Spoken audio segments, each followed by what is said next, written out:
All right, so we're back at Farm Boy headquarters here in the front yard. I've been kind of procrastinating with transplanting these pineapples.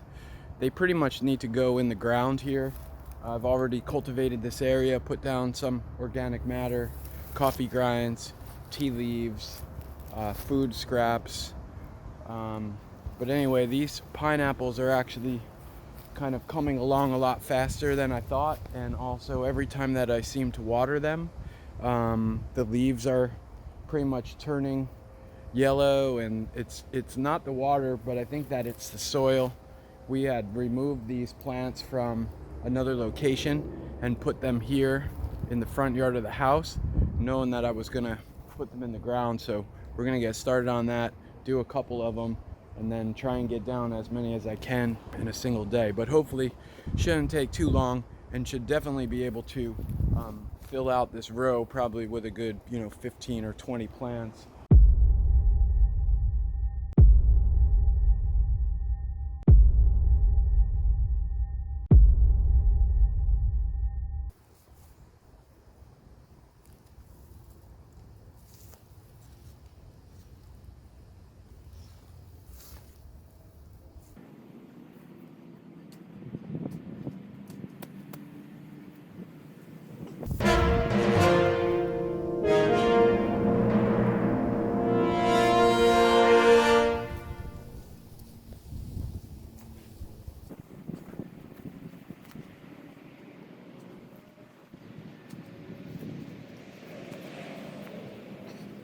So the trick to all this is to minimize the damage to the roots, and in actuality try and cause zero stress to the plant.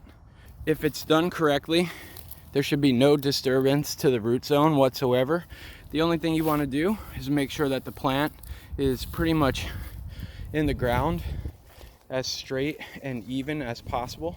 This way, when the fruit grows up, it'll be able to support the weight of the fruit. Sometimes this becomes a problem.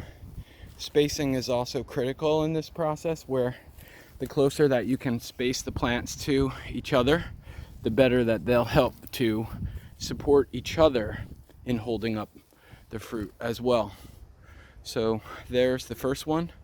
I'm just going to move a little bit more soil down around the roots, make sure that it's stable. I've got the first plant in the ground, and you can see how beautiful these things are. The pineapple fruit itself is actually a fusion of all of these individual flowers, and then from that comes the actual meat of the plant.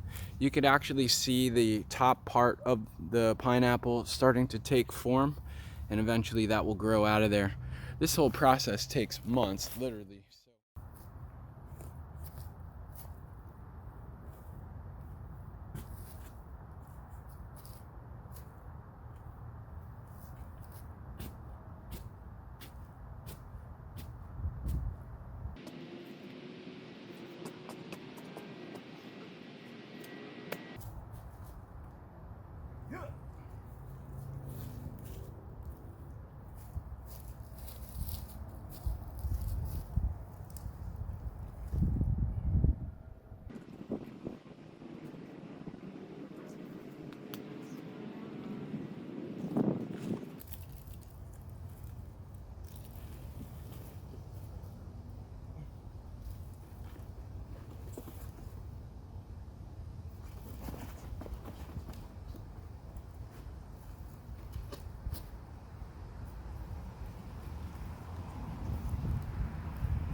Anyway, moving right along with this.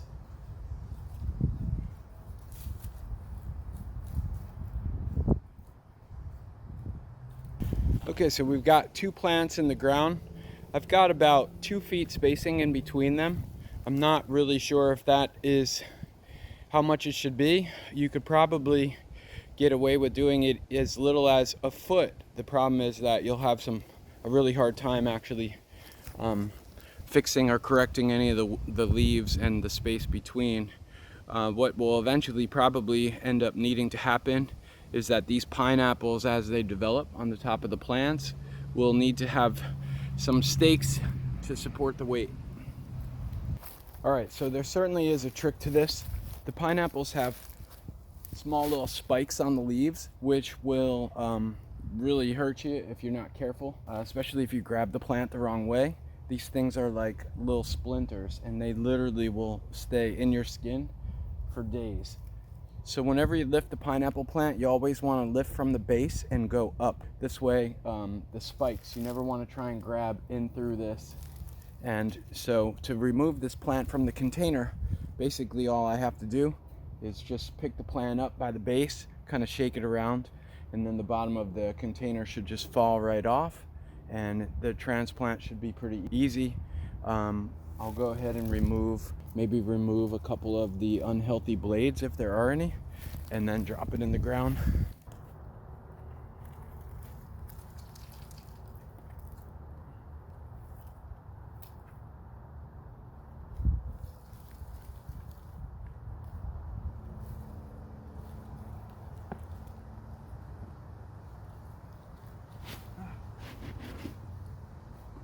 Now that the container is removed from the base, you've got a good look at how your roots are progressing, and also the root health of the plant simultaneously. So when you see the white part of the roots, as you see right here, you could even identify when you look in real close at the root hairs. That's how the plant actually will absorb all of its minerals and nutrients, all the different individual gases and elements in the soil, the same way that we absorb nutrients through our lungs.